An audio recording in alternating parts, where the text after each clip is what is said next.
So with great pleasure in today having John Gardner among us. I'm not going to give any introduction because this talk is about his introduction. No, but in the 20 odd years that I have been with Systech, I have met a large number of people, inspiring people, people who are visually impaired. And almost every city in this country has people who can inspire you by the way they adopt technology, the way. But I have not seen anyone who actually has created a commercially successful company, and that too with a very late blindness. Okay? So this is something, is an amazing story of a person who actually did not get deterred by disability that unfortunately he started having, but created a company which is a world leader in tactile filters. So here is John Gardner.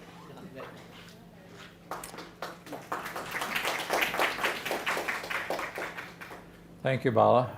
Is the mic fine? Can you hear me? Yes. Okay.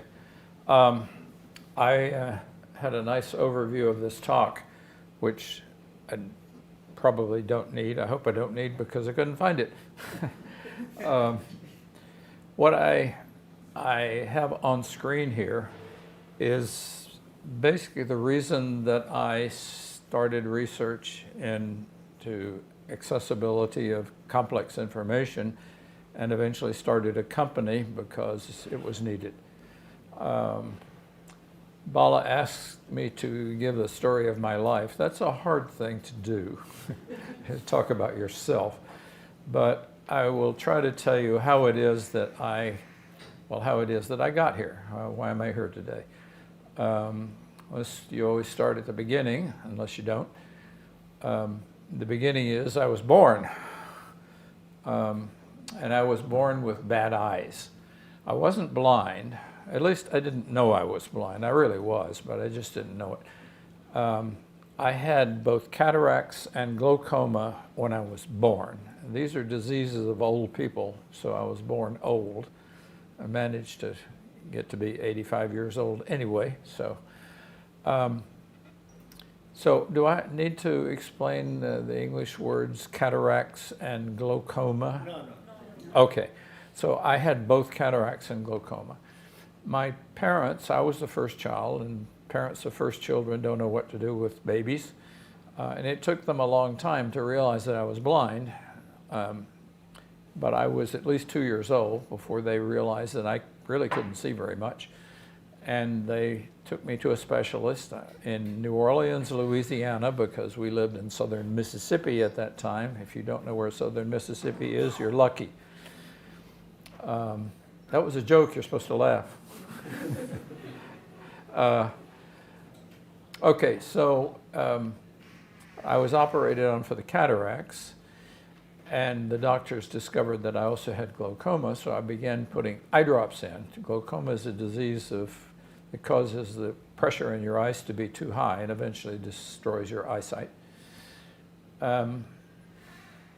What they also discovered was that I couldn't see out of my left eye. And everybody thought, well, that's because you need to be trained because the cataracts dimmed your vision. But in fact, I had a defective left eye. I couldn't see out of it. Didn't matter what they did, what I did. So I was a person with one eye and one not very good eye at that. But I could see well enough. I had to sit on the front seat in classes, and even then I couldn't see the board very well. But I learned to listen, and that was a skill that has come in very handy when I lost my sight completely. What happened was that the eye drops that I took my entire life to control the pressure, glaucoma pressure, eventually began to not work well enough. The eye pressure was too high, and my vision was getting worse and worse. The way vision proceeds as you lose it is you lose a little bit at a time from various pieces. And I will never forget the first time that I had a vision test done. It was like looking at a piece of Swiss cheese. It showed my visual field, and it was just full of holes everywhere. And my eye doctor told me that that they prescribed all the possible eye drops, that I had to do something else. And there's a very minor operation. It's done thousands of times a day in thousands of places. I believe it's called a trabeculectomy. I'll bet you nobody, not many people in this room anyway, know what that is, right? Right? Okay, I thought so. All right, a trabeculectomy is basically to put a little bit of a pressure valve in your eye so that it keeps the pressure constant. It's an operation that doesn't always work. Sometimes it just doesn't succeed in keeping the pressure constant, and you have to do something else. One of the things that it can do, and it is done for maybe 3 or 4 people in the entire universe in all of history, is to cause the inside of the eye to implode. Because during the process of putting this in, the doctors have to take the fluid out of your eye. And when that happened, my eyes imploded. And as I said, this has happened to very, very few people, but I was one of the lucky ones. I happened to get that. And my vision, my retina was detached. I had several operations that they thought would save some vision, but none of them worked. My eye doctor explained that it wasn't so bad because the probability of what happened to me was, 5 people out of how many, many thousands a day get this operation. He said, your probability of dying from the anesthetic was much higher. Which one do you want? So I suppose I chose the right one. Anyway, at the time of this operation, I was a professor of physics at Oregon State University, doing what faculty members do. I taught physics, and I also did physics. I had a research lab of a dozen or so people, students, graduate students, undergraduate students, postdocs, visiting faculty. And we had actually the biggest lab in the world doing work that's called time differential perturbed angular correlation spectroscopy. And I'll guarantee you nobody in this room knows what that is, including me anymore. I've forgotten practically. Any case, it's a technique that uses nuclear isotopes embedded into materials to look at the properties as a single, very, very, very isolated atom would see it. It's a wonderful technique for detecting a lot of things like crystal form changes, phase changes is the word I'm looking for. It's very sensitive in detecting very minor phase changes that X-ray spectroscopy often misses. It's a technique that's especially good for looking at certain kinds of point defects, because if the point defect is attracted to the nuclear isotope, it has plenty of time to come to equilibrium before the nuclear process happens. The nuclear process is that at least 2 gamma rays are detected, are emitted, and the process of PAC is to detect those 2 gamma rays and detect them as a function of time between their emissions. During that time, between the emission of the first and second gamma rays, the nucleus typically is not static. It's subject to magnetic and electric fields, and it will rotate or oscillate or do various things. And that will cause the pattern of the decay to be different. Normally, you would expect a nuclear decay to be just an exponential curve going down with some time constant that's the time constant of the difference between the emission times of the 2 gamma rays. But this curve looks like that, but it has wiggles on it. Scientific term, wiggles, don't forget that. So the process is you extract the wiggles and then you fit them to a fitting function. And that fitting function has up to 20 or 25 parameters. Albert Einstein once said that he can, with one parameter, he can fit an elephant. With two parameters, he can wiggle his tail. So a different kind of a wiggle than the wiggles I'm talking about. So with 25 parameters, you can fit anything. And what you get out of it is not physics, it's just a fitting function. Getting the physics out requires a lot of work in fitting various things, tweaking parameters, looking very, very carefully at your data for very minor differences between your fitting function and the data itself. And a blind person can't do that. Today, I could do it. Yesterday, I could not. And I was distraught because as a physicist, my life work wasn't finished, but my ability to teach students how to read those curves was finished. And fortunately, I had good friends who were in this field who could help, and they did. And I kept doing this physics for another 10 years until the funding agencies decided, despite the fact that I've been doing it for 10 years, it's not something that a blind person could do, so they took my grant away. But by that time, I was working on accessibility of graphical information. We had an institute called the Science Access Project that I founded at Oregon State that was dedicated to accessibility of complex information, which was math and graphics and all sorts of things like that. We've pretty much confined ourselves to graphics. One of my students invented a technique for much higher embossing than was done at the time. At the time, Braille embossers could make 10 dots per inch. This new technology could make 20. 20 is enough because that's beyond the resolution of your finger. You can't tell the difference between a 20 dot per inch line and a smooth line except by moving your finger. By moving your finger, other actuators come in. Move your fingernail along, you can certainly tell the difference. But if you just put your finger on it, you can't tell the difference. So that's why I say 20 dots per inch is enough. So we patented this technology, very easy patent as it turned out.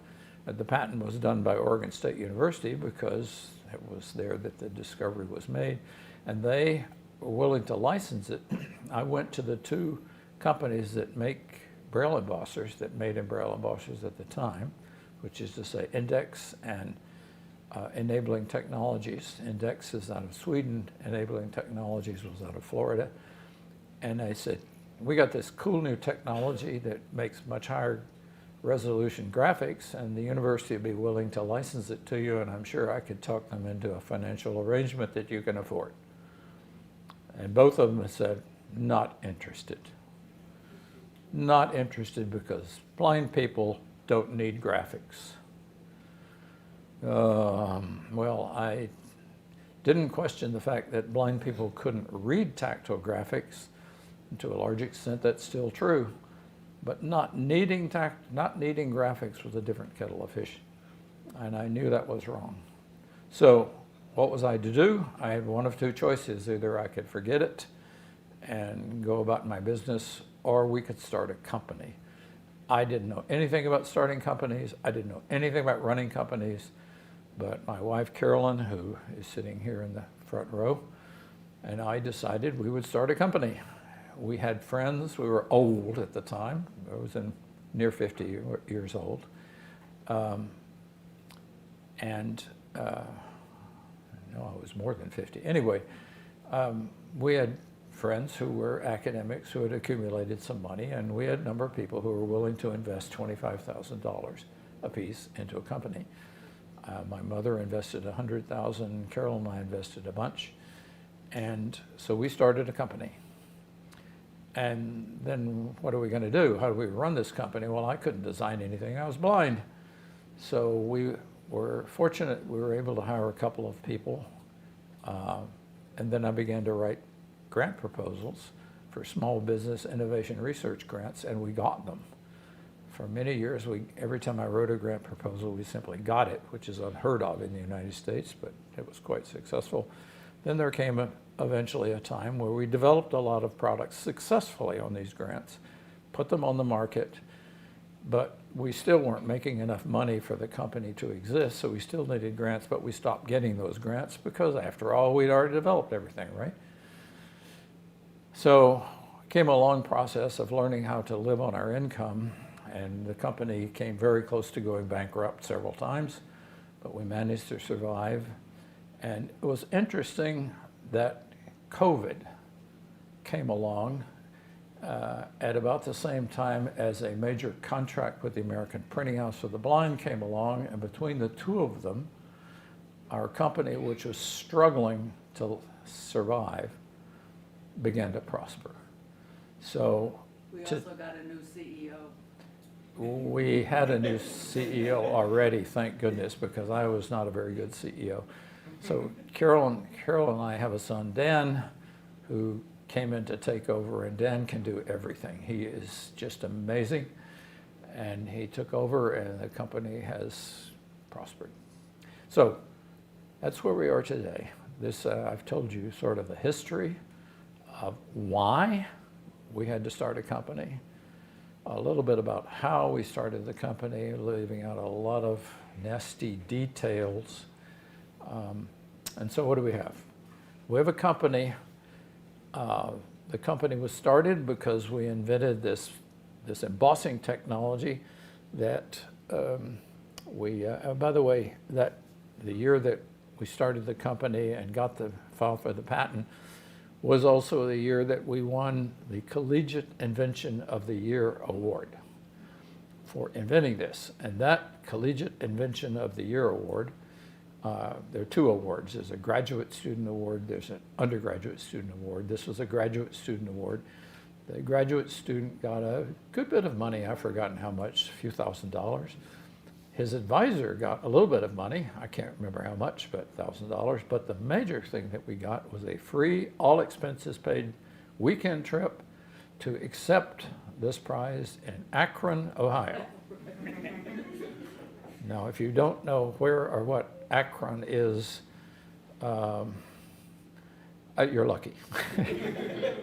So we went, and we were sitting with the undergraduate winners after the ceremony was over, drinking beer and congratulating each other. And they said, "What are you going to call your technology?"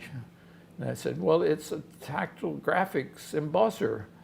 And I wrote it out and kind of looked at it in my mind's eye and formed the words TI, they're in tactile, and then there's a GR, a G in graphics, and an ER embosser. So I said, hey, that's a kind of an acronym, it's Tiger. Well, nobody in this world, not many people in this world actually remember the word ViewPlus, but everybody knows Tiger.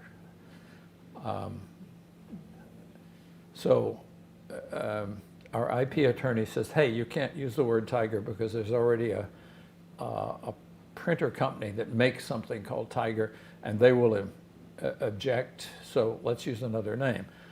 I wrote to the CEO of that little company that made thermal printers, and I said, we want to make an embossing printer. It has no overlap with yours. May we use the word Tiger? And he wrote back and said, as long as you call it an embossing printer, yes. So I beat an attorney for once, so it's called Tiger. And we have now developed basically two other technologies. One of them we developed was a little bit lower resolution, but one that made standard Braille dots, because we discovered that even though blind people could read the Braille from the Tiger just fine, it didn't look pretty. And since the purchases are made by sighted people, they would look at it and say, that's ugly, my students can't read it. They never asked the students to try to read it and explain to them they could read it just fine, thank you, but they wouldn't buy it. So we had to make something they would buy. So the resolution of what we now call Tiger Plus technology is slightly less, but not enough less to make a big difference. It's like equivalent of 17 dots per inch instead of 20 dots per inch. Nice, big, round, fat dots that make beautiful Braille and beautiful graphics. And like our Tiger technology printers, it makes graphics that have variable dot height.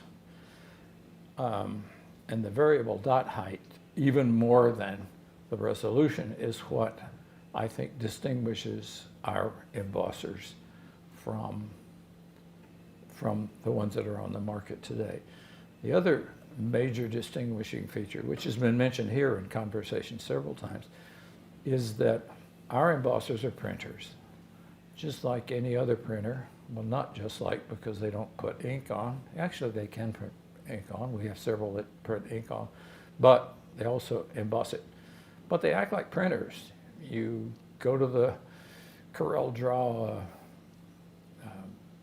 print menu and you print. You go to the Word print menu and you print. You just print just like any other printer, and it does. It gives you a tactile copy of whatever's on the screen.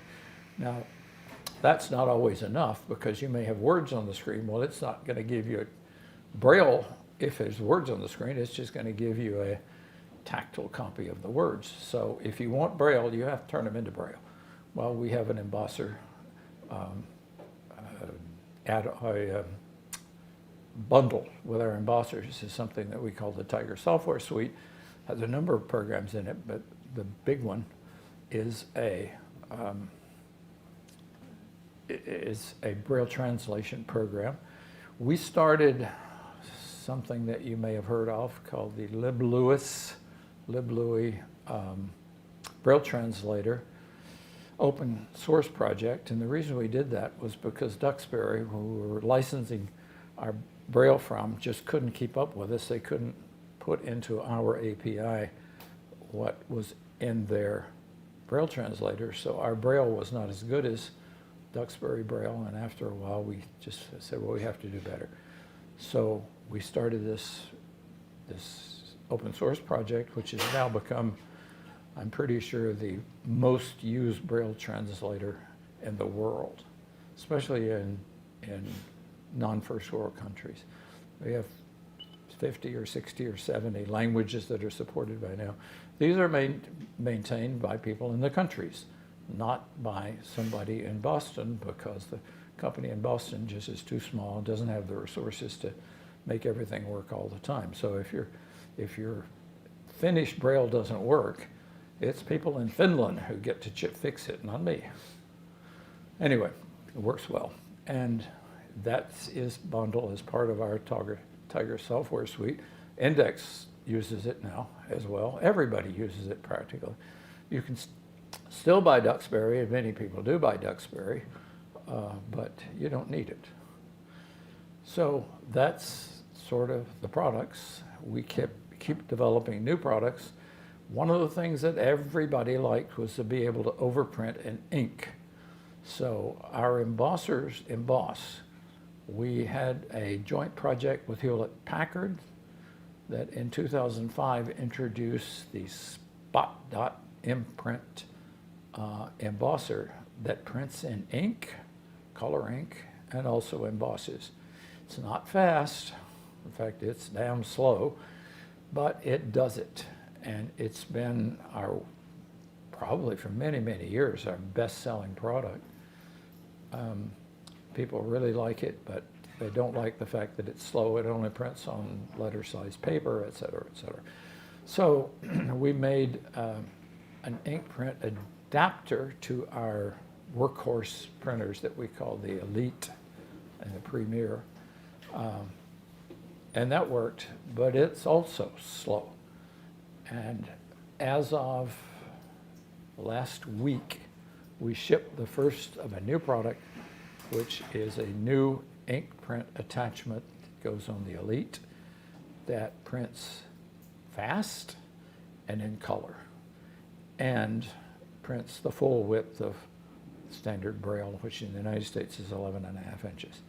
It's not inexpensive, but it's already selling very well because it does a job that is badly needed, and it does it well.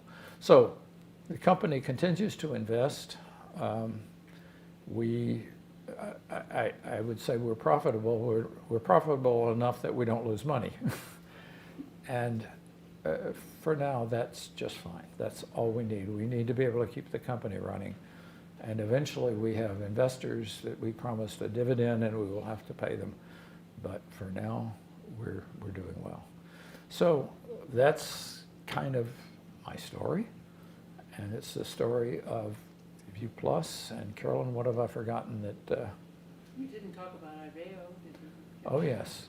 We developed a lot of software, not just the Braille translation software. And in addition to the Braille translator, we have something called Tiger Designer, which is a way to design graphics and just point by point if you want to. I don't know why anybody wants to do that, but apparently a lot of people do. So we have the Tiger Designer application. It's better used for something in which the computer itself changes a graphic, for example, into the raised lines and dots, because the raised lines and dots aren't always exactly what you think they ought to be. For example, a corner might be slightly rounded, or it might have a dot that's not quite in the corner, none of which makes any difference to a blind person. They can't tell. But to a sighted person, they can tell, and they want to make it perfect. So they put it in a Tiger Designer, move this dot over there and that dot over there, and then they print it, and they're happy. The blind person could care less, but if they want to do it, they do it. So that's one of the things we make. We also have developed an audio tactile technology that goes by the name of IVEO. Everybody wants to know, what does IVEO mean? Well, it doesn't mean a damn thing. Our original name that was the chameleon, because it changes one thing into another like a chameleon does. But that name belongs to an Irish company that makes something. And instead of trying to go through the same hoops, we just changed the name. And veo in Spanish means see. And so I thought that was a good name. And you would think yo veo, which means I see in Spanish. But that's not good Spanish. So we made it IVEO, which is not good anything. But it's a nice name, and it's one easy to remember.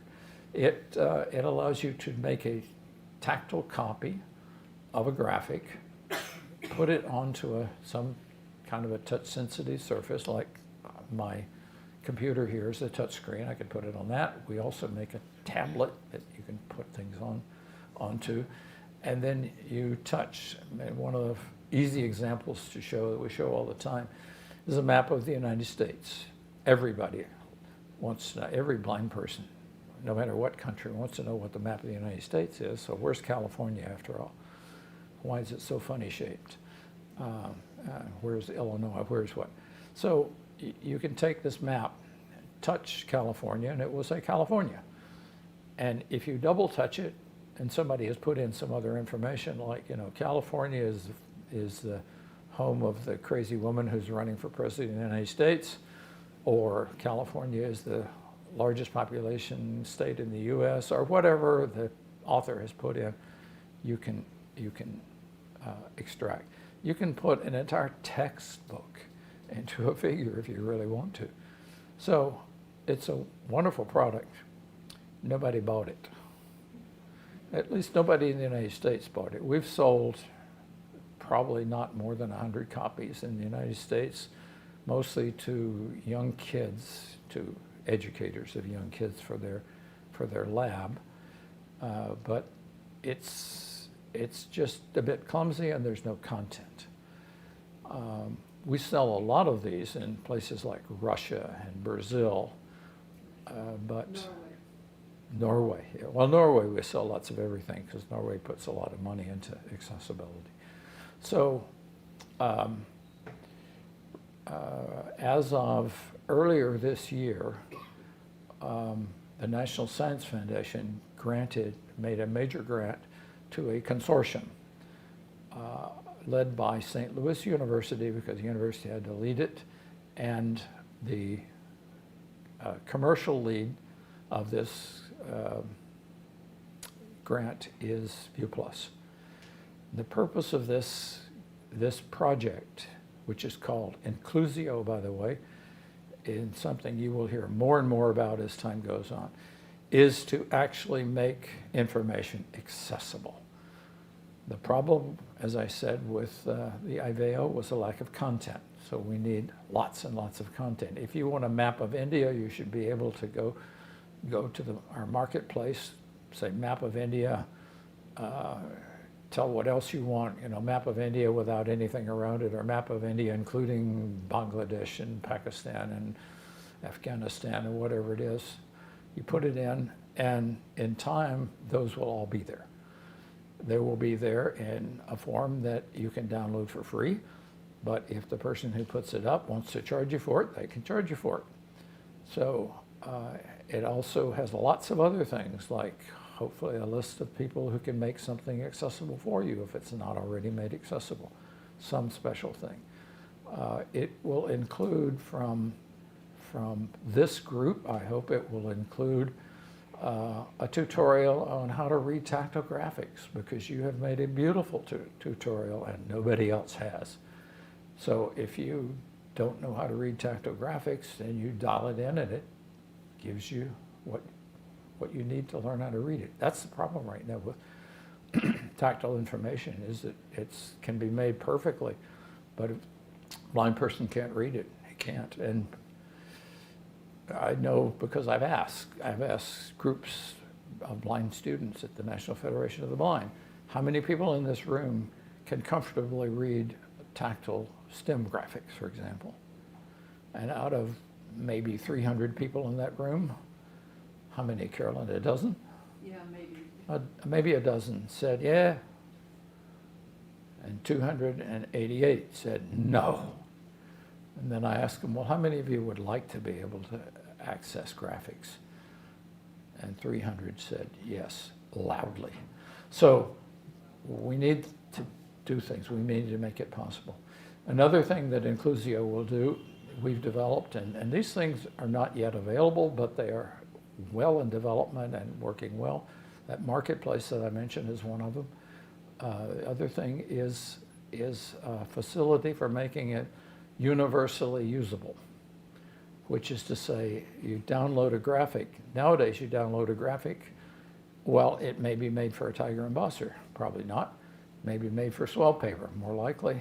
It may be made just as an audio description, which is the most common way of making graphics accessible. It's maybe not the best way, but it's a way. So whatever it is, we want to have all of those.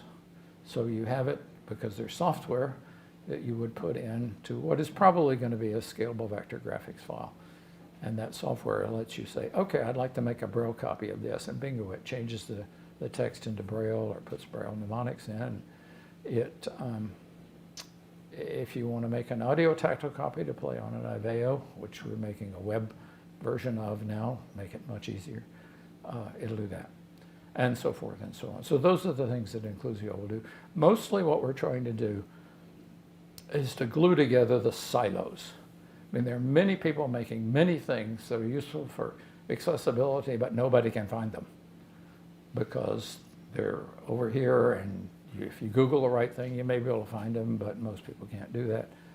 So that's the major purpose of it. It's going to be a great thing.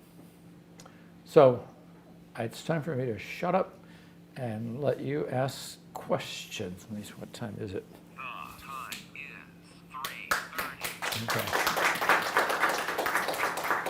Actually, I could keep going on, but I'd rather let you ask questions because this is the way that I like. As a lecturer in physics, I encourage students to interrupt me at any time to ask a question. I figured that students learn more from listening to questions and getting answers to the questions than they do from any lecture. So, please. Maybe introduce yourself. Yeah. Thank you for the wonderful talk, Professor Gardner. I am Anshul Sharma. I'm a PhD candidate at IIT Delhi and also a Fulbright to UNI. I wanted to ask that what do you think are the true challenges for making tactile graphics inaccessible to the blind population? Like apart from, there are like versions to make them embossed, but apart from that, do you find any specific insights that are like a pressing need for the blind population? Let me explain, unfortunately. Well, I'm blind, we know that. As of a few months ago, I'm also deaf, which is annoying, to tell the truth. I had an infection in my right ear, which caused my right ear to not work well. I recently had an operation on that ear. The doctor says it's going to be fine, but it's going to take a few months. And in the meantime, you know, even though I can hear perfectly well out of my left ear, I can't, because you don't hear with your ears, you hear with your brain. And my brain is so confused now about the signals it's getting, it doesn't let as much information in as could be there. So I can hear you talking, but I don't understand a lot of what you said. I think you asked me something about insight into making tactographics or reading tactographics. Making, I think. Making? What are the obstacles? What would make it easier for a blind person? Okay, well, the things that make it easier for a blind person is get it made. And the problem now is if you want a map of India, where are you going to get it? Well, you're not, because it's not available. Actually, I have some copies of maps. I have 3 maps of India that our marketing person downloaded for me sometime recently that I've just made copies on my Delta embosser. So I can show you a map of India. It's, there's a lot that could be done to it to make it more accessible, but I just wanted to show you what can be gotten right off the internet. This came from the Wikimedia whatever, website, which has lots and lots of maps that are free. And most of them, or many of them, are very well-made maps. So there's a place to get the maps. But once you get the maps, you have to put labels on them. You have to make them audio accessible. What you would like to do is, and you will be able to do within, you can do right now, you can make them accessible by 3 different ways. You can make them so that they will read on an IVEO audio tactile system, that they will read, that you can emboss a freestanding copy, or that will read on the company Vital makes a tablet, uses a Samsung tablet that they add software to so that you can feel an audio haptic version that works pretty well. But that's not enough. We need something that works with just everything. And it won't be very long before we have something that works with everything, because the American Printing House is already telling us, well, we want to make something so we can put into your software so that it will also work with our Monarch multi-dot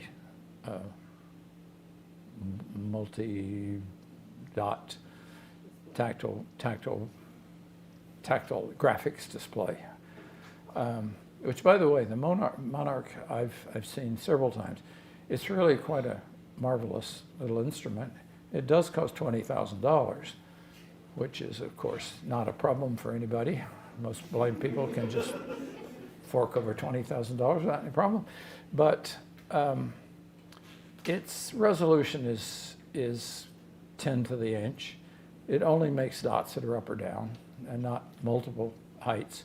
And multiple heights turns out to be crucially important to really making something that's any sort of a complexity at all is necessary. It doesn't do that. I've seen the map of the United States. It's always something that everybody wants to see. So they have a map of the United States. Well, if you go look at it and they have it displaying one state, Texas or something, it's nice. You can feel Texas. You can feel its funny shapes. But the map of the United States, the resolution is it's just a big mess. Well, if I make a letter-sized copy of the map of the United States on my Delta embosser, except maybe for distinguishing 3 or 4 of the New England states that are tiny. So you have to make a blow up of that, but you can still feel them. It works well. The Monarch can't possibly do that. So the Monarch is a very nice thing, but it's not everything. Did that answer your question? Yes, it did. Thank you for the Yeah. elaboration. Okay. But it's the availability. Yeah, please. That's the problem. Thank you, Professor Gardner. It was quite insightful. I just had 2 questions. One is that for people who have not been exposed to shapes and sizes right from the childhood, as you rightly said, due to inavailability of tactiles, for them, developing a perception of shapes becomes difficult even if they see tactiles. Like even if you today show me a tactile map today, it becomes difficult for me to perceive the right shape and understand what shape it is or how it is actually made out of. That's one. And second is the durability of tactiles. Many times we've seen the existing solutions, even though they're able to create good tactiles, especially the embossed part does not retain its retain its features for people to identify long duration. So do you have any thoughts around it? I'm sorry, I didn't understand the second question. Second question is the duration of this tactile Oh, diagrams okay. produced. Okay, The first one is people are not exposed to. right. I heard the first one. Well, let me tell you, the very first time I saw a tactile diagram was at the CSUN conference many, many years ago when Carolyn picked up something and handed it to me, and she said, "What is this?" Well, I felt it, and I felt it, and I felt it, and I said, I think it's 2 pizza pans with a bunch of wires between them. Well, it was a bicycle. Okay, and once she told me it was a bicycle, I could tell. I could feel the wheels, I could feel the pedals, I could feel the seat, because I know what a bicycle is. But until she told me, I had no idea. Now, there are blind people who you can hand something to who would know it's a bicycle, who are that good, but not many. I've known a half a dozen or so people who are that good. I'm sure there are more, but these are personal friends.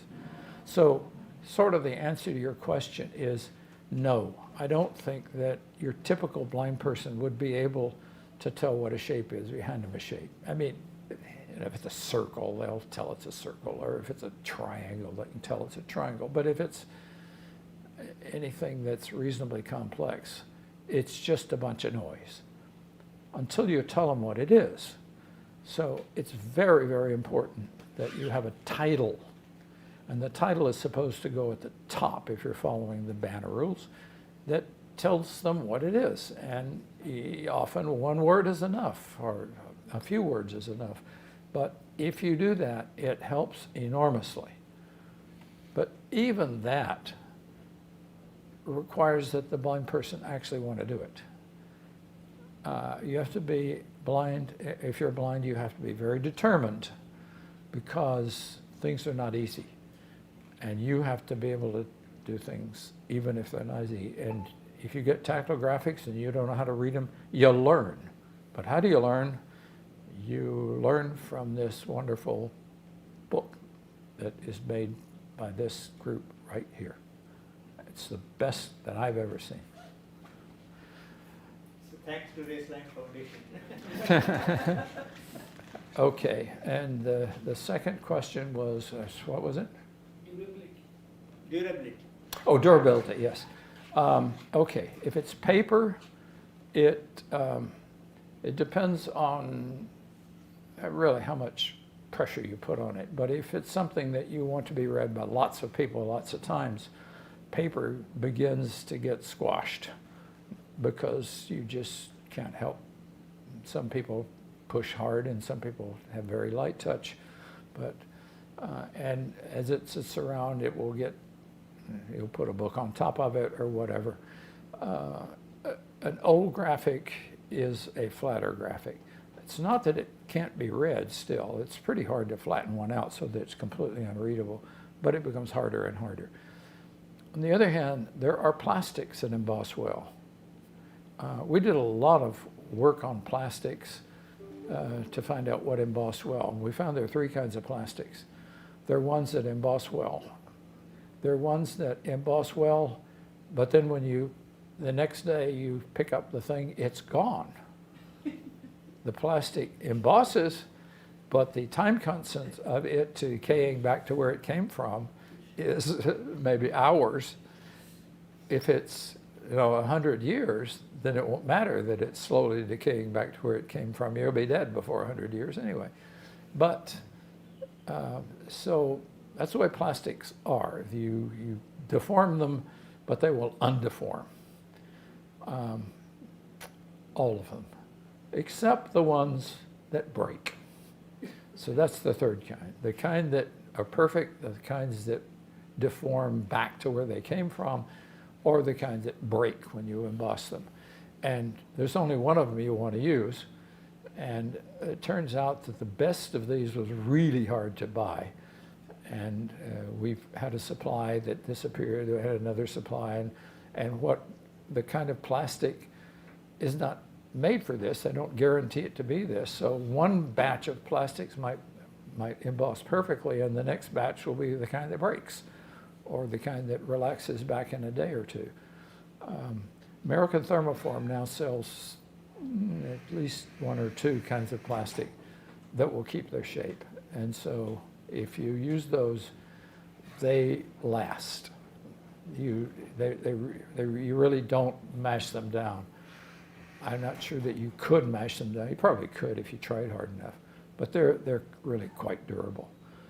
One of the things that we're hoping to either find, or maybe with American Thermoform's assistant develop, is a plastic paper mixture of some kind that keeps the form of the plastic but feels like the paper. That's the Holy Grail. So that's the durability question. Any other questions? Sure. Professor Gardner, my name is Bhupinder Gulara. I'm from mechanical engineering. Mhm. I'm a professor of practice. So after some industry experience, I've joined back in teaching. Mm-hmm. I want to know from you, what keeps your spirit brimming with energy? Like, you've encountered so much of difficulty right from childhood, but when you're speaking, there is a lot of positive burst of energy, and you seem to be, in some way the spirit seems to be indomitable. So what's the secret for that? So before I went blind, I was a professor of physics. I had many, many students, PhD students, master's students, whatever. One of the things that I learned early on was that being smart is really helpful.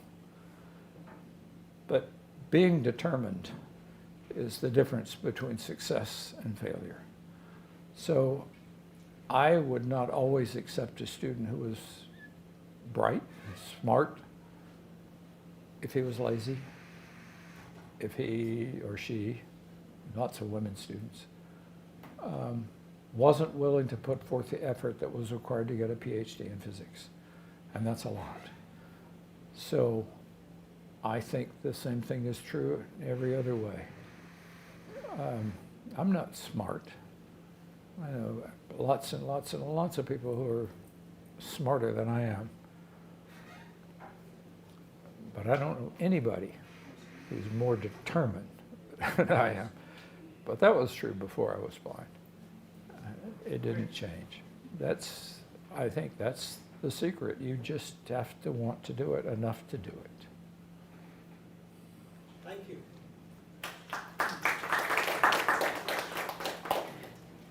Maybe one more question and then we will. So we have seen the impact of tactile graphics in the last 1 decade. So in India there are more than 300, 400 schools, special schools, and many organizations working for persons with visual impairment. But the challenge is, one is we are creating books, so that is one way of taking this solution to the people. But until and unless you have your own system things don't expand or scale. So my question is, do you have any plans of coming up with a printer in the cost price of around 500 to 1,000 US dollars in the next 5 years? You want one right now? You. I'll tell you one right now.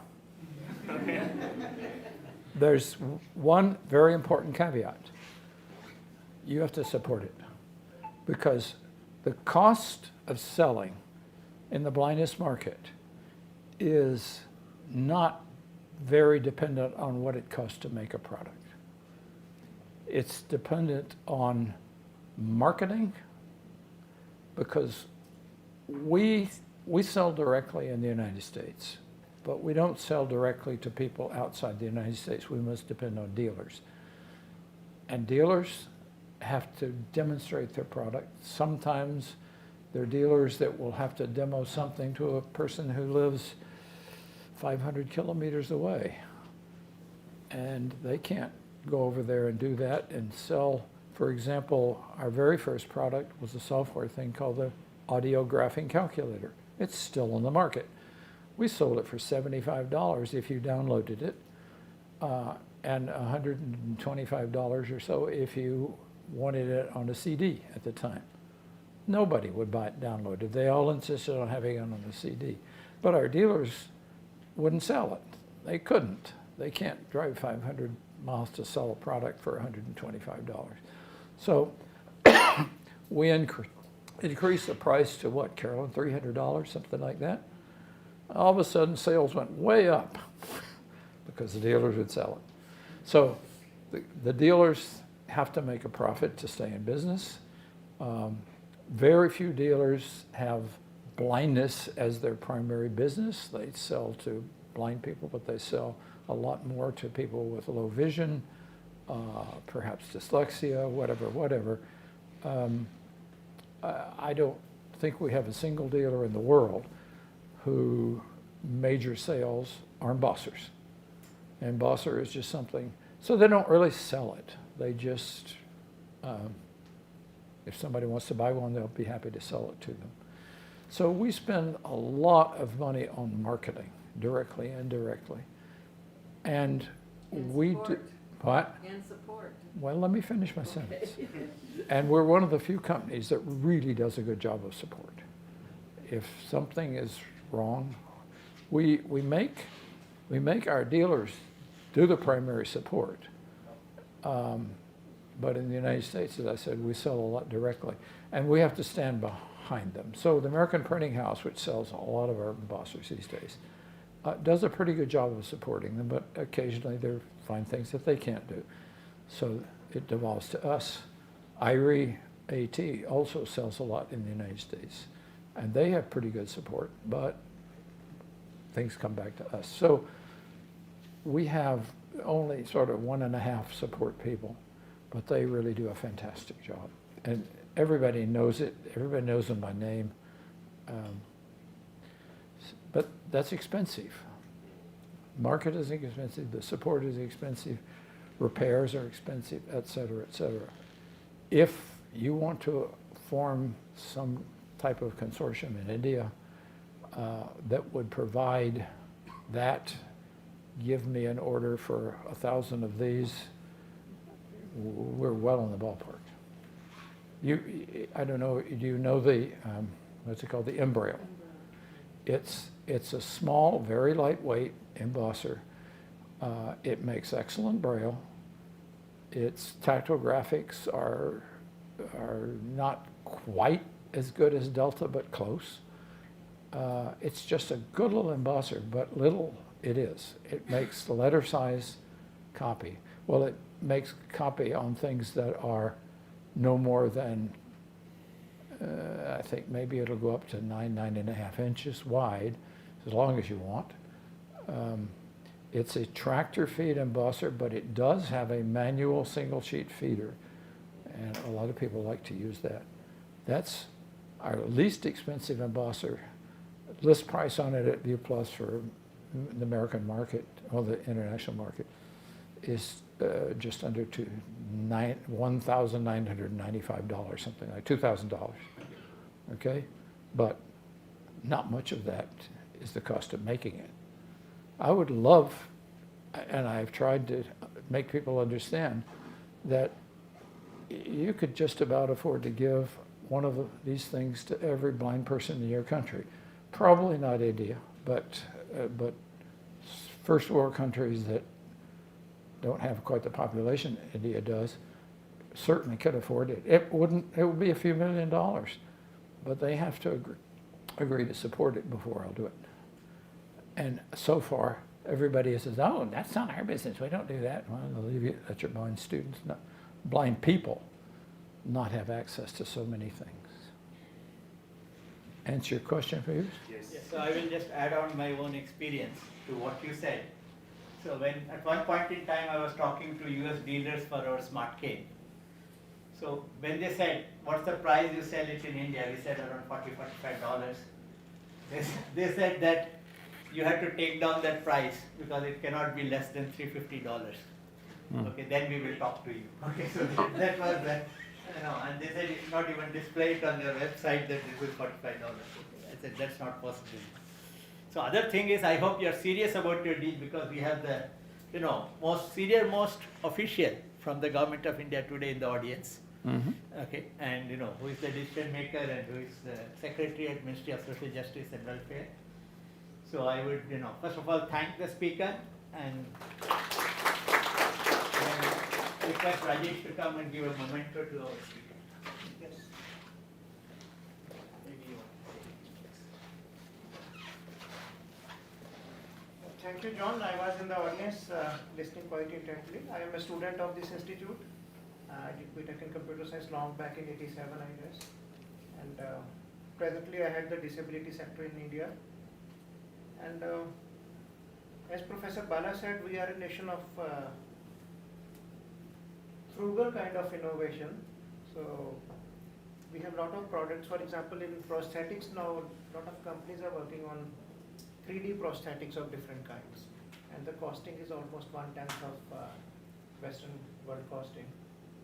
Similarly, obviously we have Raisline Foundation, and there are a lot of people now coming with 3D pens, and also in India the manpower is not that costly, and so people can do a lot of things manually with 3D pens and all. So, but this is very interesting technology, and especially in science, both blind kids and deaf kids are unfortunately not going into science in the country. And as government, we really want to push students into science also. For example, we have Amar Jain, who asked you a question. He is a lawyer in the Supreme Court, and he is visually impaired from childhood, but he got good education, and though he went into law and not into science, but especially for science studies, for mathematics, even for initial biology, etc. So 3D printing is, or embossed solutions are really required. So in whichever school in India, blind school, or even low vision children sometimes are needing the solutions. So almost everywhere I see 1 or 2 sets of Raisline Foundation books, and a lot of it is getting funded by CSR in our country. So direct purchases are not that many, unfortunately. But this is something and we would have to work through IIT Delhi with a lot of global partners also, and I'm sure we'll have something to talk about in future. Professor Gardner may not know CSIR. Yeah, CSR, sorry, corporate social responsibility. No, we have explained. Tatas and others, and a lot of philanthropy money is coming into this. Morning we have. Yeah. But very interesting lecture, and people like you are an inspiration to the entire community. Thank you so much. Well, I thank you for supporting what is. I didn't know very much about this institute. I've known Bala for quite a number of years, and in fact I've gotten invitations to the Empower conference a few times, but India's a long way away and I didn't know anything about it. So he and I happened to meet in Japan earlier this year at another conference, and he put me into a hammerlock and wouldn't let me out until I promised to come this year. Just almost the literal truth. But anyway, I've been very impressed. There are many, many, many places around the world who are doing, quote, innovative work. This, I think, is not the only one, but is very nearly the only one that really is doing innovative work, and I appreciate it a lot. And I wouldn't say that if I didn't mean it. The one other place, by the way, that that I admire for doing innovative work is Karlsruhe Institute of Technology in Karlsruhe, Germany. They also are doing very nice things, and I think they're going to be a very good Inclusio partner as well. I had a story I was going to tell, but I've already forgotten what it is. Thank you, thank you. There's a small memento for you. It's your picture, so Raisline Foundation has done it in tactile, so, Mm-hmm. John, yeah, John. so you can What? catch it. Yes. you Oh. can feel your picture. Oh. Your picture, you can feel it. That's really cool. Now, who is this ugly person? Looks like you only. That's pretty cool. Cool. Thank you, thank you. Thank you, Rajesh, thank you. Mr. Gardner, so I think welcome for Shall I give it to Carolyn? Yes, thank you. Yeah, okay. Yeah, just one second, standing next to you. Thank you. Yeah, thank you. Rajesh and I are bachelors, so we have a little bit of free. Oh, okay, it's a very nice. So, this has been fun. I appreciate it. Nobody's ever asked me to give a talk on my life before. Probably never will again. We have this, all the ministries have secretaries. Mm-hmm. They are the highest officer in that ministry. The highest, what? Officer, highest officer in the ministry. Uh-huh. They just work